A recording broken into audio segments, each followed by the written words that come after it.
This time around, I'm going to click on stock images and look at the videos. So remember that videos are only available in the desktop version and not the online version. So Microsoft has added add a lot of new images to their gallery. So, what you may see today may be totally different in a week or a month. So keep that in mind. So we're going to add this video. Now, when we added this video, notice how it took the whole entire slide and it's laying over top of our content. And so there's a couple things that you can do.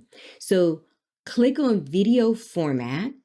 So you got your corrections, very similar features with images. We can change the color if we like. We have some of the styles that we want. But what I want to show you and that I was excited about is you can add a shape to this video.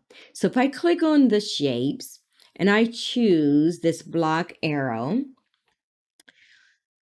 now I have added a shape to this video. I just want to reduce the size. Now remember, we could either take the corners and resize them without losing some of the proportion, or under the size, right? Video format under the size. Let's say I want this to be about 7 inches wide. Let's see how this fits. And that fits perfect. So all I'm doing is I'm going to move this down a little bit. Notice I'm going to just move this totally out of the way. I don't need it anymore. I'm going to hit delete.